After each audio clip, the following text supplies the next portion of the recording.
The first time I met Becca, she probably doesn't remember this, was at a dinner at Vanderbilt where there were lots and lots of tables and lots of my colleagues, and we came to listen to the testimony of a number of women who had been through or who were going through the Magdalene House experience. And I have to say that was incredibly moving because they told stories of returning to kind of semi-normality after having gone down what for many of them would otherwise have been a one-way street. And I think that is what really moved me most, that we often find ourselves, even in less dire circumstances, having on the wrong side of things that have hit us. And it's very hard to crawl back again, to get back to where we were. And I think what I most admire about Thistle Farm and about Magdalene House is how it makes it possible for people who would otherwise get stuck at the bottom to find their way back again. Now, I'm going to actually read one or two things from the wonderful website that you can find if you look it up about Becca. And I'm going to quote from her blog, which I found amazing. The Reverend Becca Stevens is an Episcopal priest who serves as chaplain at St Augustine's at Vanderbilt. And so she's a colleague of mine. And she's founder of Magdalene Thistle Farms, a community and a social enterprise that stands with women recovering from, as Ron said, from prostitution, trafficking, addiction, and living on the streets. And at Magdalene, you can actually live there for 2 years without cost to you as a way of recovering. Thistle Farms, and you've seen some of their products at the table at the back of the dining area, and you should try and go back. I can still smell the cream on my hands. Perfect. They employ 40 residents and graduates to manufacture and market and sell all sorts of lovely bath and beauty products right across the world.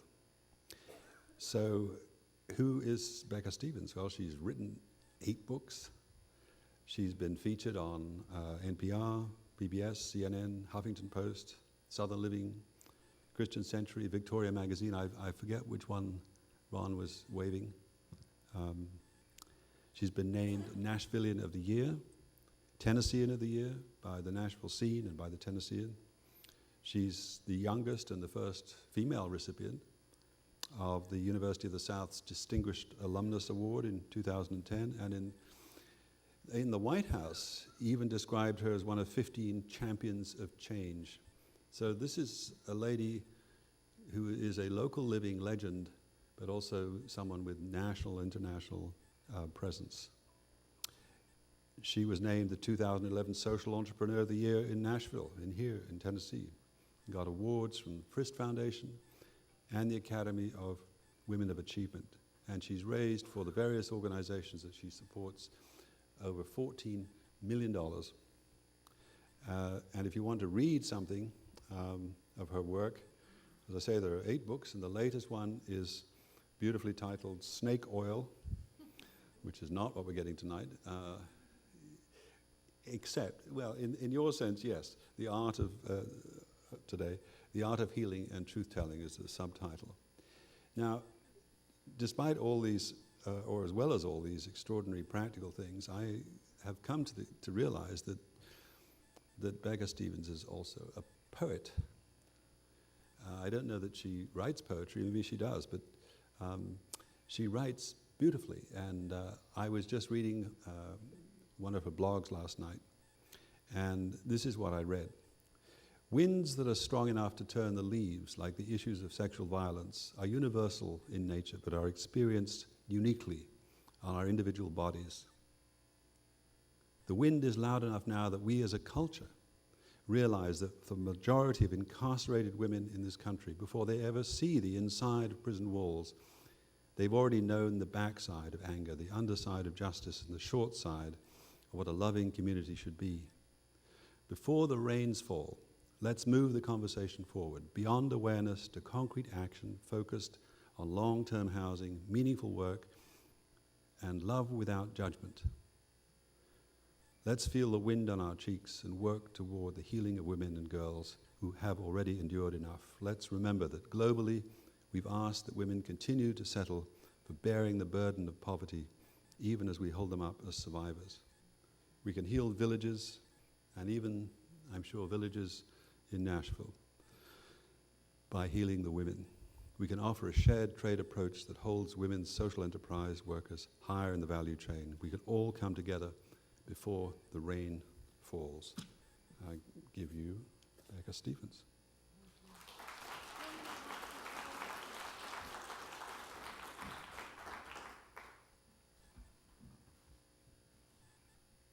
Thank you very much. You are very, very kind. And it sounded really good when you read it with your voice. It sounded better than when I read it. So I've been trying to think about what I could say today to old friends and new friends.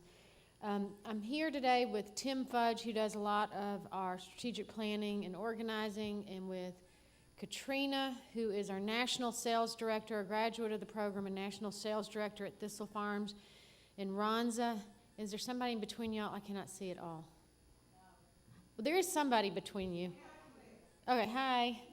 And Ronza, who does a lot of, she's just joined the sales team, but she's also going to be working in the new Thistle Stop Cafe. So we are glad to be here. My first question is, does everybody know what Magdalene and Thistle Farms, is it R or is? Is. Yes, yes, yes. If you don't, raise your hand and I'll just start at the beginning. Okay, so a long time ago, back when I was young, we started this community for women who were coming off the streets from prostitution, trafficking, addiction, and all the brokenness. And I am of the camp that it is not a choice, that no one chooses that. No one chooses any disease in their life, and how disease spreads and how it comes over all of us is a mystery, and it's hard, and it's beautiful to find sanctuary where healing from even those diseases happens. And so what I wanted to do today is talk about kind of the mysterious nature of healing in that community and what it's meant for me over the last 15 years. And so as we opened this one house, I was the chaplain at Vanderbilt, and we just invited 5 women to come in and live, just as David was talking about.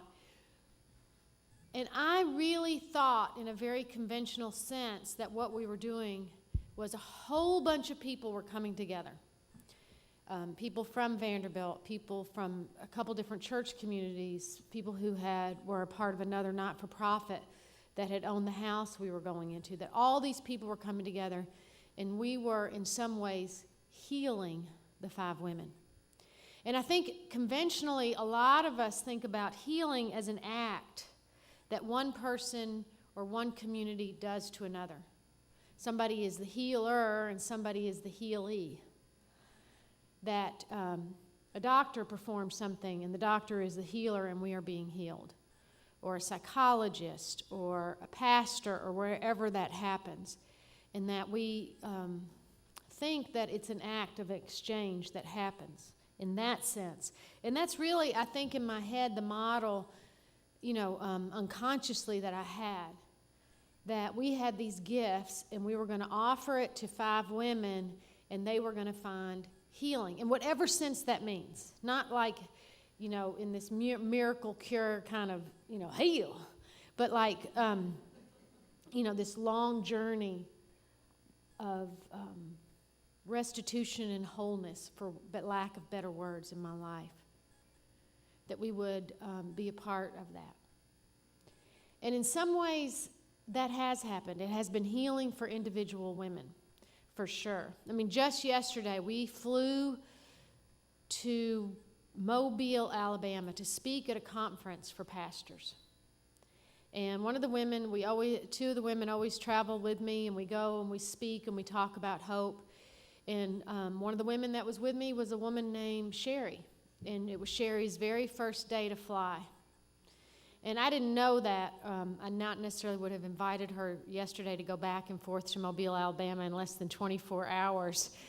To do 4 flights in less than 24 hours is a lot at 40 years old to have never flown before. And I got to the airport, and, she was just tapping her foot on the ground like this. And I was like, oh, my gosh, what's wrong? She said she had never flown. And I was like, well, we're going to do that fun then.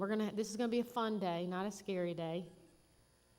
And we're going to see it as a gift, and we're going to do it peacefully because I'm not in the mood to be stressed. And she was totally okay with that. And she got on the airplane, and it took off, and we got up into the air. And when she saw the fluffy clouds from the top side, she was like, ooh, take a picture, take a picture. And it's like, we can't. We're not 10,000 feet in the air. We'll get in trouble. And then I thought, what the hell? This is her first time to fly ever. She should get some pictures. So we took pictures.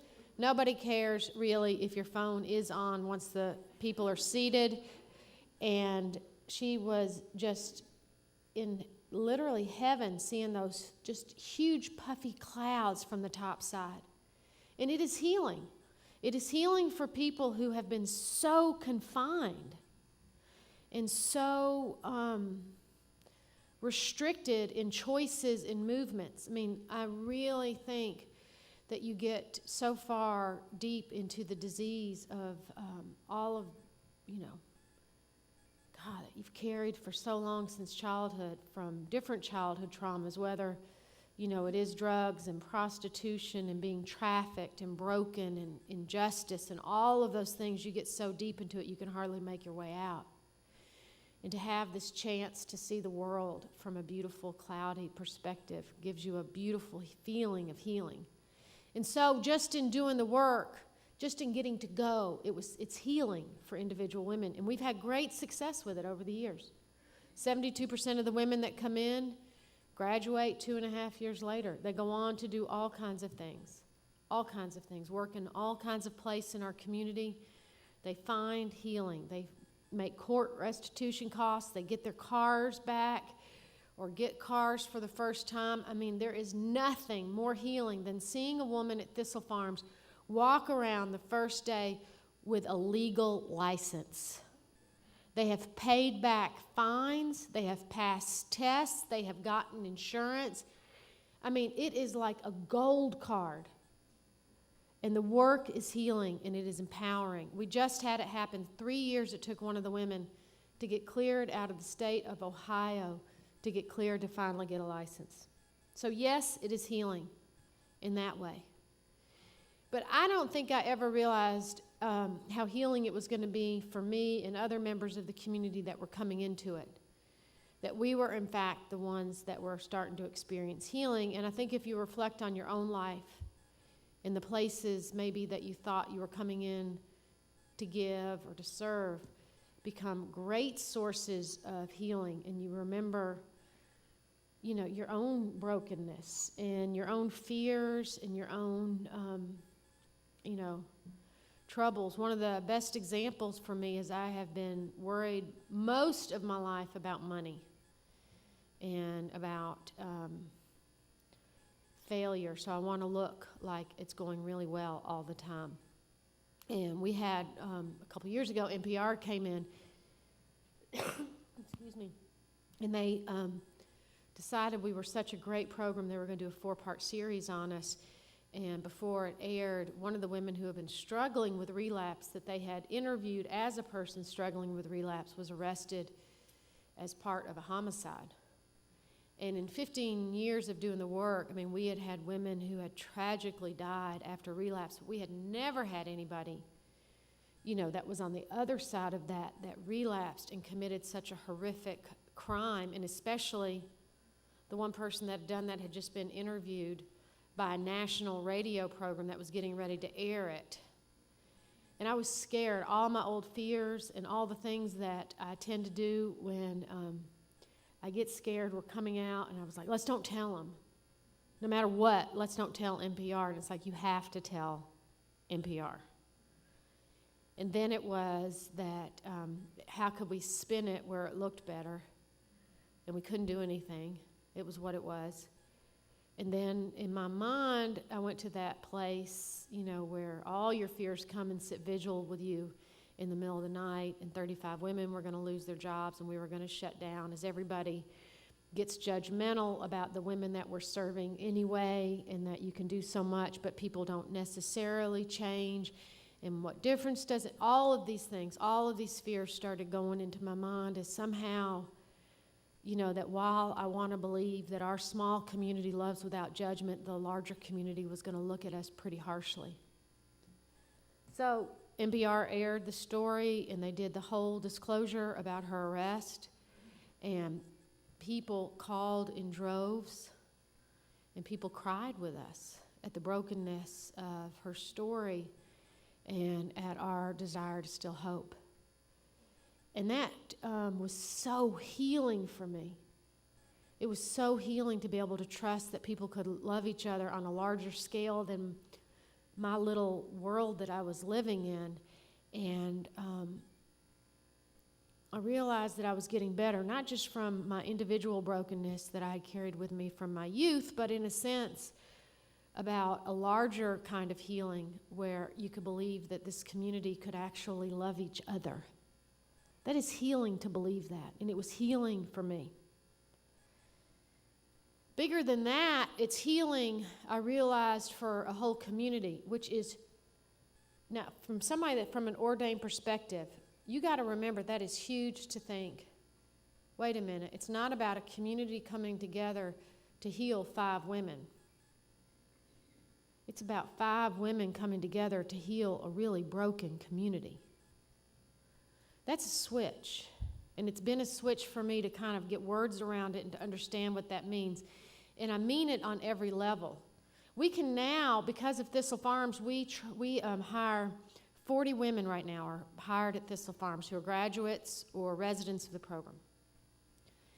And on average, women who are residents of Magdalene are arrested about 7 times a year and spend about 7 days per arrest in jail. And you can do the math, and just in cost savings of arrest and incarceration, it's over $300,000 a year saving to the city of Nashville. In addition, with the court restitution costs and the costs of paying back old child support and the costs of all the women who are paying taxes and all the taxes we are collecting when we are selling products in the great state of Tennessee and the city of Nashville, and with the 110 cities that came to visit us this year to learn about our model. And if you think about all the children who would be in custody and are now living with their moms, and if you think about all the money the women spend right here in Nashville when they get their paycheck at Thistle Farms and generally don't make it down Charlotte without spending some of it, you're talking about close to $1 million a year we gift back to this city. We take no federal or state funds. It's a gift. That's amazing, right? Yay, that's amazing. How healing and beautiful is that in a really practical way? We talk about our budget in the city and all of these costs, and here is this beautiful, sweet little community coming together to help 5 women, and you realize, my Lord, what a gift to this whole city of Nashville. What a healing presence it is. The other way that it feels so healing to me is it keeps generating and spinning off new communities. So it's not just Nashville, it's the whole world. The reason that we are right now opening a cafe at the end of our building in Nashville on May 24th at 11 o'clock a.m., if you're interested, the reason we're doing that is so many people are coming to us literally, metaphorically, spiritually, physically hungry.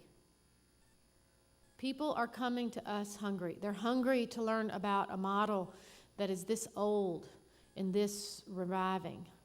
They are hungry to figure out how in North Platte, Nebraska, in New Orleans, Louisiana, in St. Louis, Missouri, and in Milwaukee, Wisconsin, and in Charleston, South Carolina, in Rochester, New York, how can they start their communities? Yesterday, I got an email.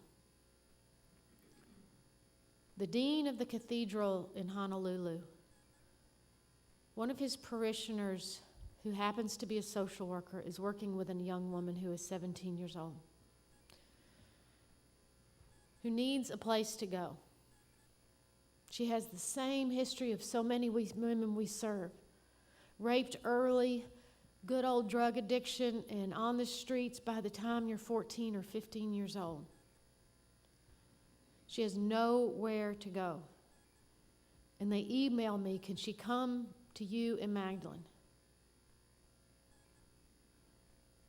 Now, do you think that is almost crazy?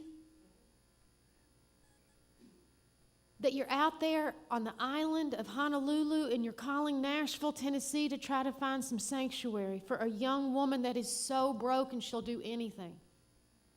And there's nowhere for her to go any closer that they can imagine. This world is so desperate for the healing of those 5 women that started a long time ago.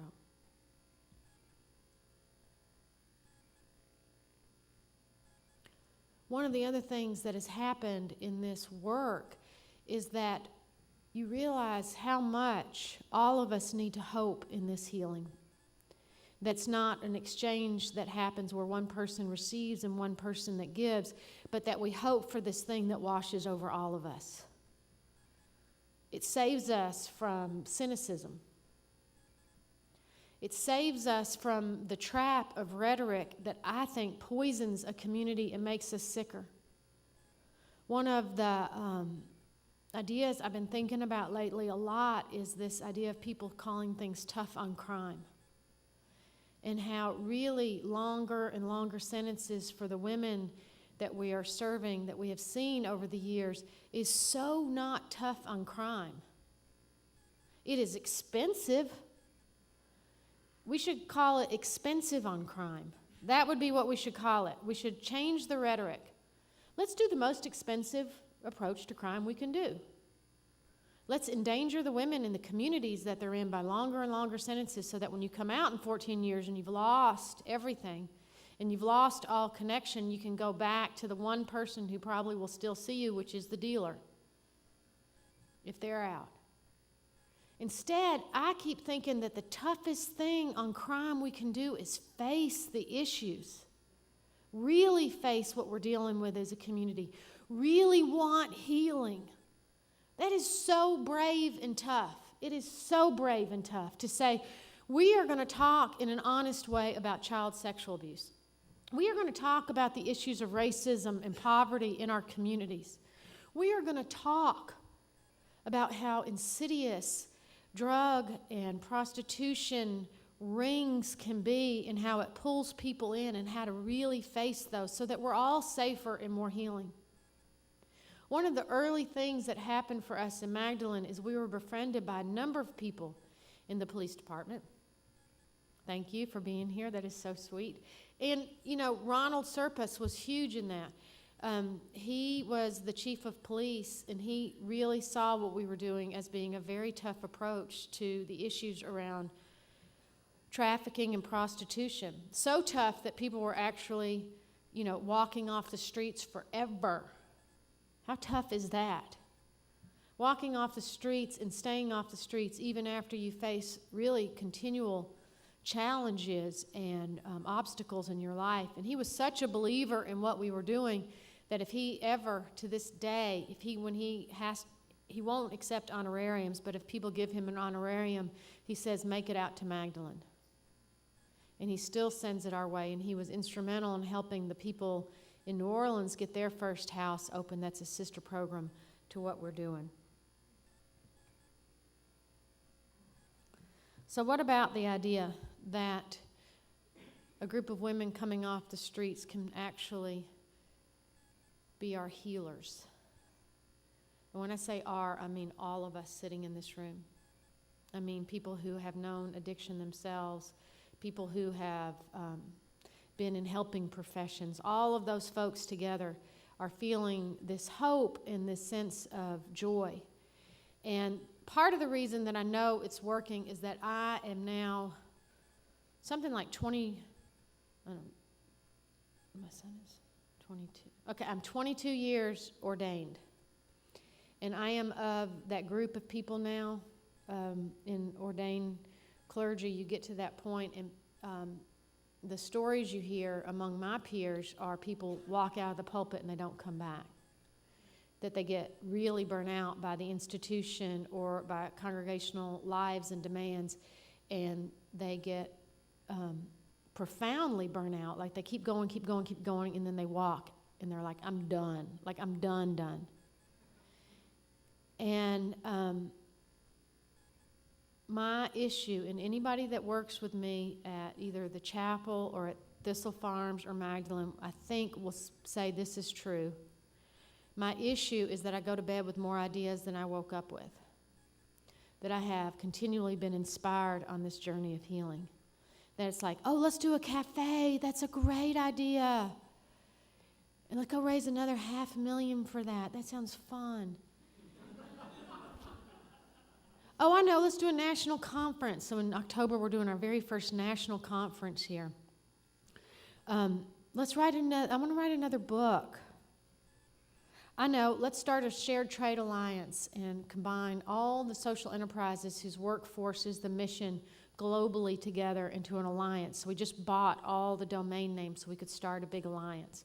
I mean, ideas keep coming because there's so much power in the healing that washes over a community. So I know that we're going to have a little bit of conversation, and we're going to have some talk about, just whatever this is making you think about. But I want to end with just one more quick story. And that story is just a few weeks ago, I went to Pensacola with a woman named Doris. And beyond the idea of flight, this was Doris's first time to ever see the ocean. And one of the people that lived in Pensacola told Doris she still hadn't seen the ocean. That was the Gulf. But for all intents and purposes, we just say she saw the ocean.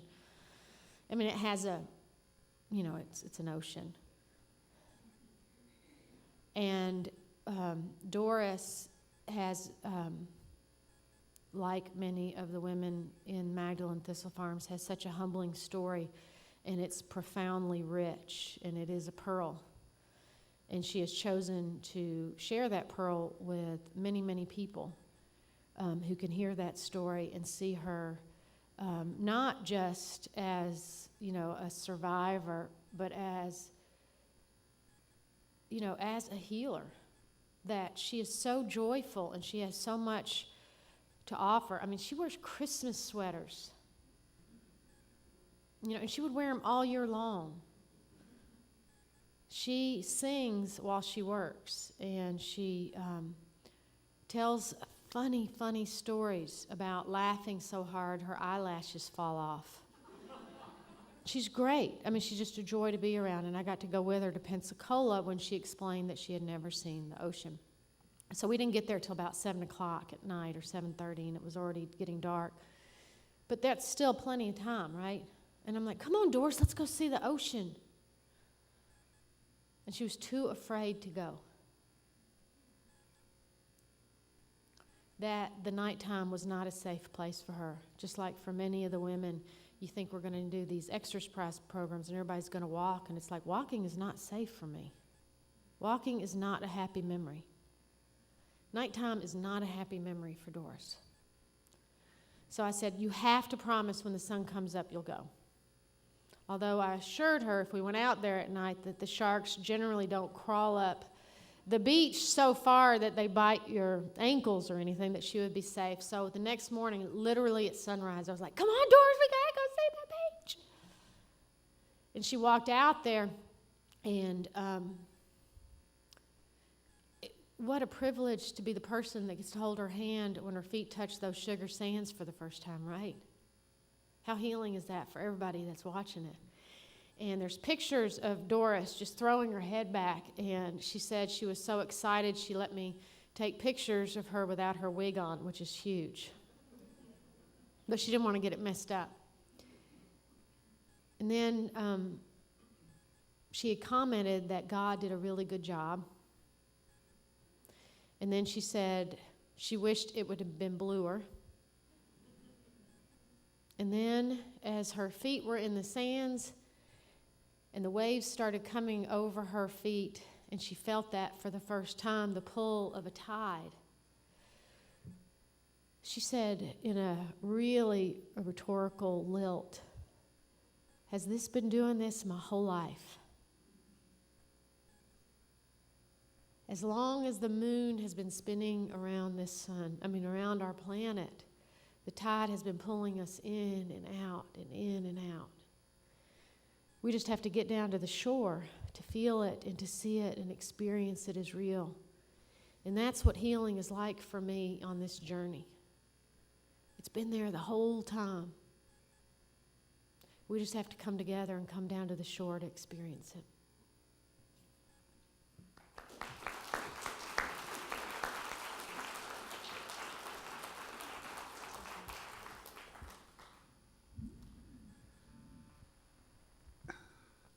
So I'm thinking about Honolulu and that story, because as you say, how it seems so crazy that a girl in Honolulu might need to come to Nashville to find somewhere where she can be healed and be safe. So I'm just trying to figure out how that could be. And I put it a slightly different way. I mean, in Nashville, we've got lots and lots of churches. And churches are communities. And you'd think that with all these wonderful, caring communities here and in other parts of the world, they would be, the Thistle Farm would be just like normal. I mean, why? So I guess I'm trying to figure out, because when you describe what's happened there and what you've been part of, it makes so much sense. People come together, especially people who have suffered and who know what the backside of life is like, and they support each other, and they grow with each other, and they connect with each other, and they create it with each other. I mean, it makes so much sense. So why is it not happening everywhere? And especially, why isn't it happening in churches where you'd think? So I'm thinking I'm going to dream tonight when I go to bed, of the next project for you, which is I know you need another one, Yes. which is, why couldn't every church have a Thistle Farm attached to it in Nashville? A small one. I mean, why not? Wouldn't that be sort of obvious?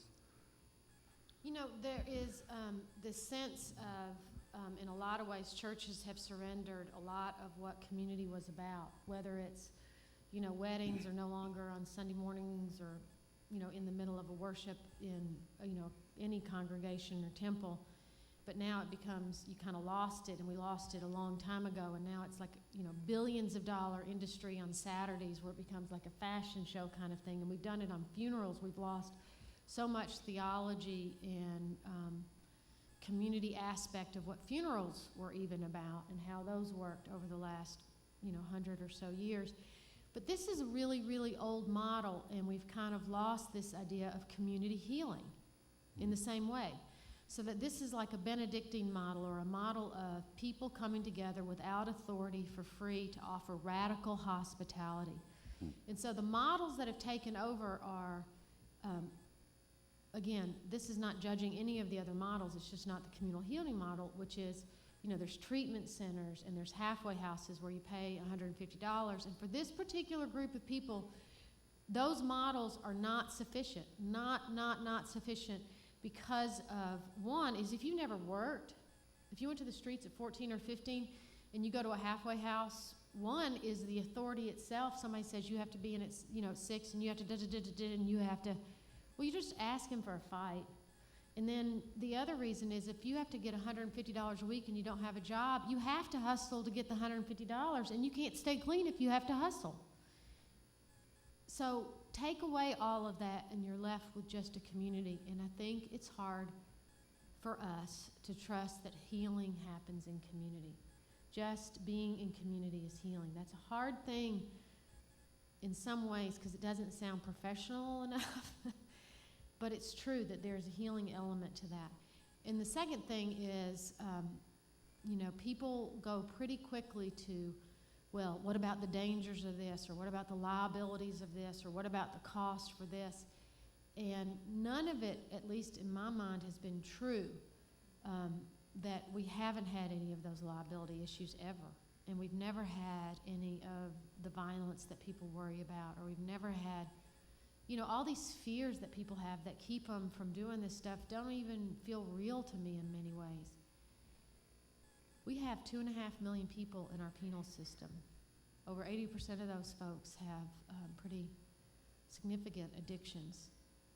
If you look at the last 3 years of research, we just were at a conference in New Mexico. Over 90% of the women in that system have suffered one or more significant childhood traumas. And when you've suffered one, you're set up for the next one and the next one and the next one in that vulnerability.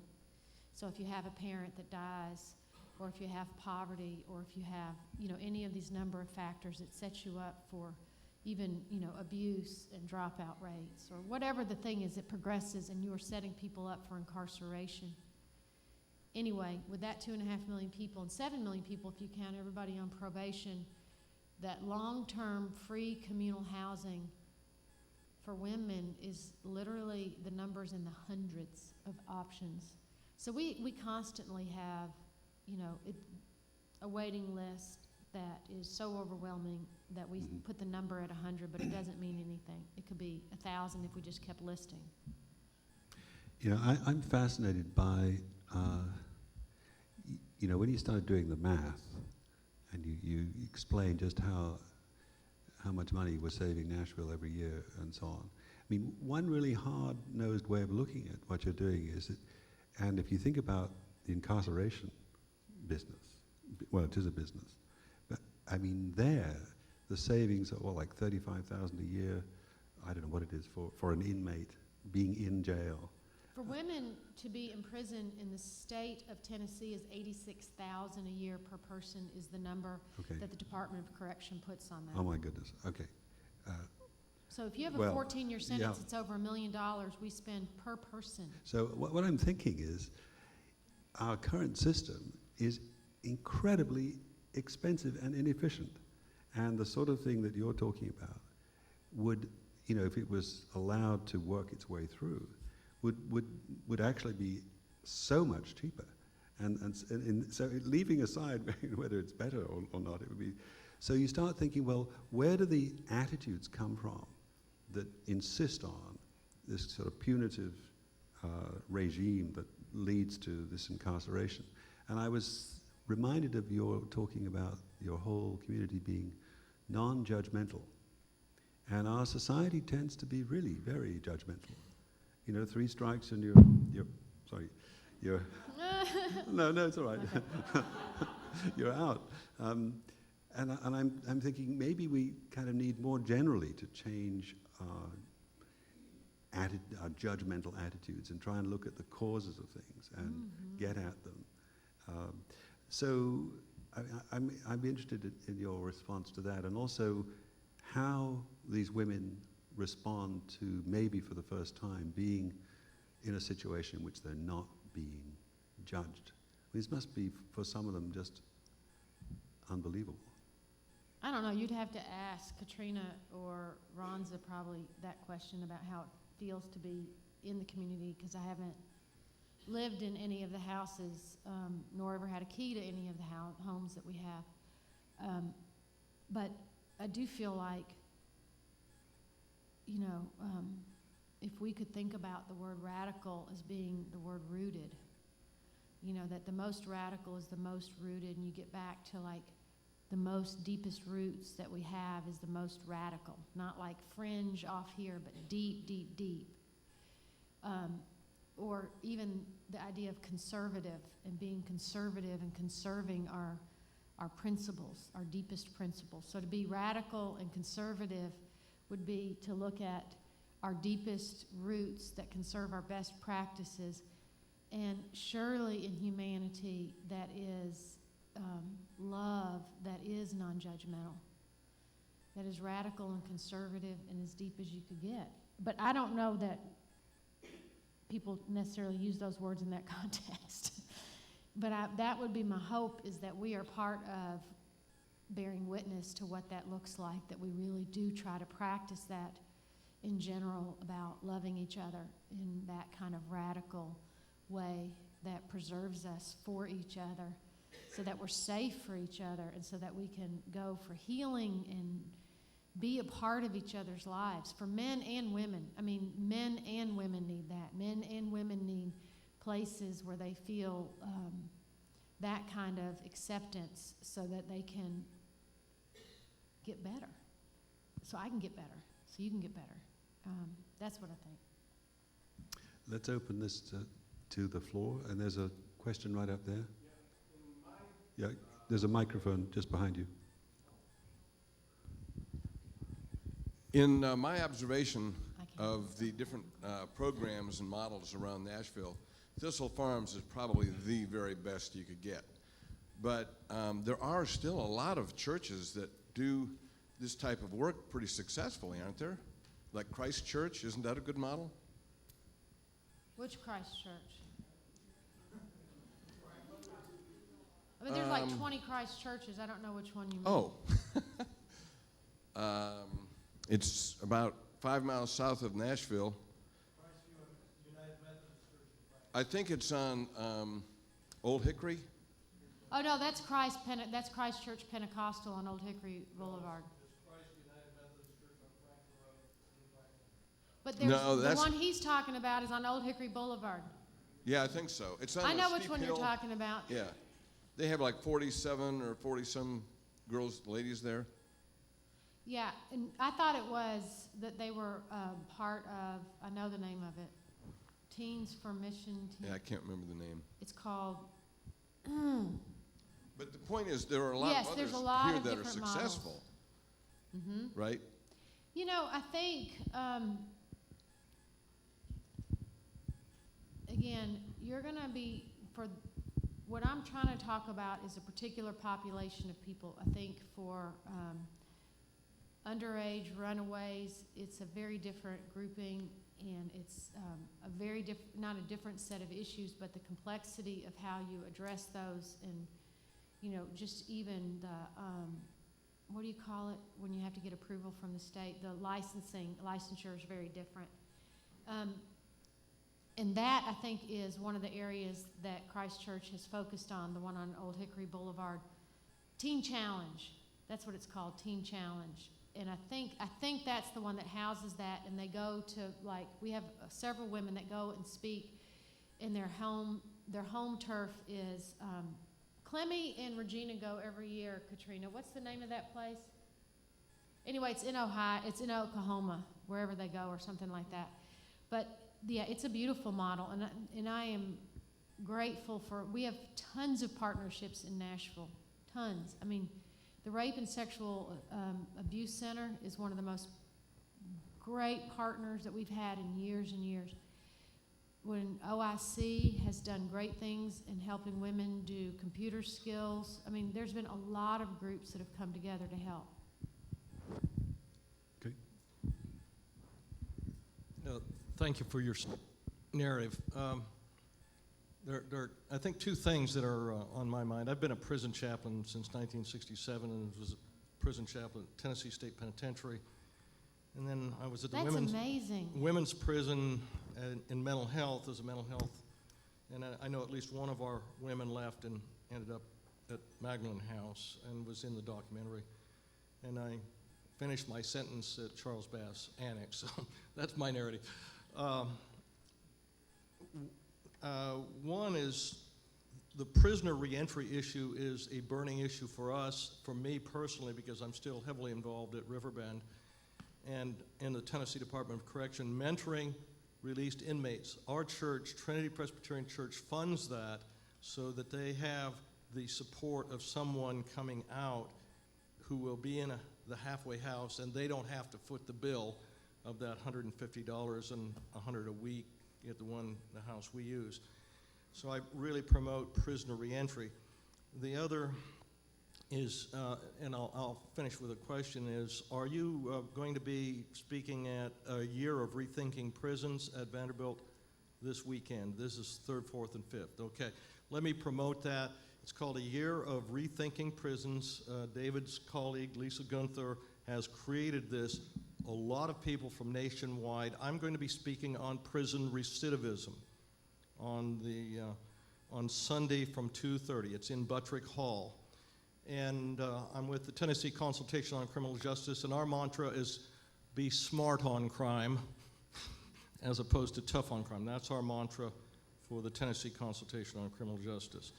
And now my question back to you with a question would be, do you take any women, as most of them are coming from the streets, do you take any from prison directly who have the histories? Mm-hmm. Okay. Okay. Hey, just if anybody's leaving, as I see people leaving, just a plug, because I would be a horrible person if I didn't say this. Go by the Thistle Farms table. Mother's Day is right around the corner. I know you haven't finished all you need to do for Mother's Day. You have women that you need to buy for, and we are making it easy for you. So just go by there on your way out and pick up a couple things for yourself or for somebody else in your life to honor Mother's Day. Yes. This is a short way to ask a question. What happens after Thistle Farms? You've now been in operation long enough that you have alumni. Do you have like a good college fund in Vanderbilt's development office that keeps track of all of us? What do you do for graduates for some continuing sense of belonging? I don't really do anything. There's a lot of stuff that happens, and it really happens among the graduates themselves who have formed deep bonds, and they call it Sisters for Life, and they have everything from monthly gatherings to Facebook pages they're all posting on all the time, and they're family really. And people, we don't lose track either, because there's 2 graduates who are helping run the entire residential piece of the program, Regina and Sheila, and then there's 10 women who run every department of Thistle Farms except running the whole administration side of it. Who are all graduates of the program who keep up with everything. I think it's a pretty close-knit community, and everybody's friends on Facebook, and it just happens. It's really good. Yes, ma'am. This is a form of criticism, not of your program, but of the church. I discovered this for the first time in 1958. Whenever there's a problem, no matter how small or how big, the church is the last one to step forward. They quite often have to be drugged and kicking and screaming to do what they should have been doing, at least known about it and doing it in the first place. They don't like that to be told, but most of you, I'm sure in here, know that. You might not would admit it, you might not like hearing me say it, but it's true.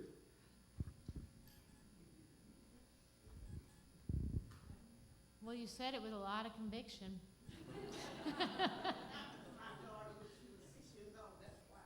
Say that again? She went to start in school, and she was going to a community center during the weekend. On that Thursday night, they sent me a note saying she couldn't come. They were going to do a sleepover. And they said it was because she was colored. So then I found out this is one on Monroe Street. It's by the Methodist Church. Thank God I'm Methodist, so I knew I wasn't going to have no problem. Everybody from the janitor all the way up to the upper room told me no, she couldn't go to the start. I am so Thank you. sorry. The church is the last one that steps up, and it should be stepping up first. That's horrible. Thank you. I had to explain to a 6-year-old why she couldn't go so that she would not think all white people were like that. I wanted to address David's question or comment about leaving an island to go to the mainland to, well, there's a lot of issues, mental health issues, addiction issues, even personal forms of behavior that people will break the habit or change their location in order to try and escape from the entraining behavior, the people that might be involved that might drag you back down. And I even say this about our society itself, that we try to distract ourselves out of our problems. What we need to do, I believe, is to turn inward and face our fears, which is not easy. You know, if you're afraid of the dark or you're afraid of a plane, it's very hard to face those fears, but that's the essence of healing, is facing those fears with a community, as you're capable of doing, to address those fears and heal from within, as opposed to the escaping behavior, which a lot of us do tend to use for getting away from a disease. I just want to make that comment. Hi, Becca. You did a great job today. Thank you. I know in your book, Snake Oil, available for sale now at the table in the back, you talked about your own personal childhood abuse. And I just wonder, after hearing all that you've done for Thistle Farms and for healing women, do you still find healing in your own life? Even though it's been years and you've been doing so much, do you still get your own personal healing? Is that still possible, even after this point? I don't even think about it. Isn't that funny? That's horrible. I probably shouldn't. Let me think. Yes. I'm going to say yes because I feel like, you know, sometimes if you know the right answer, it's hard to be honest and to see if you're doing the honest answer or the right answer if you already know the right answer. Do y'all ever get that way? The right answer is yes, so I will pick yes on that. Carolyn Snell does so much for Magdalene and Thistle Farms.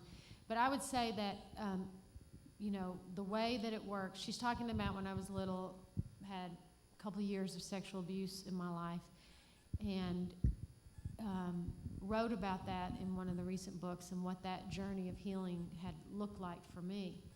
And I would say that the process of coming out into all of that and going through therapy and going through all that stuff was very healing. And some of that feels like a memory for me. It just feels like sometimes I have to go back and remember it. But I can still know that it's part of the healing journey, because when I hear a story of that happening to another child, I can feel it rising in me still. And so I know it's still there because I can feel it, you can feel like that's, you know, you just get outraged again on behalf of somebody, or you get a feeling of like, you know, this is so bad, everybody needs to stop what they're doing, we've got to figure this out together. So I would say that it's still part, my own healing is still connected to the stories I hear, and that's where I feel, you know, connected still. I don't know, is this on? You talked about partnerships with other groups in the community. Are the 12-step programs part of the women's Absolutely. healings? Everybody is on on a 12-step journey. That's a part of the communities of Magdalene and Thistle Farms, and everybody has home groups outside of Magdalene. So your home group, where you go to do your basic meetings, happen outside the house. Somebody said to me the other day, it was really neat, the first 90 days you're at Magdalene, if the van is moving, you're moving. In other words, you have to be going to a meeting every day. If the van leaves the house, you need to be on it. And you get more choices as time goes on, but at the beginning, the 12 steps are such a big part of people's lives. And if you come to Thistle Farms and come sit in our meditation circle, the very first thing you hear is, us sitting in a circle reciting the Serenity Prayer together. Fred, I think we run out of time,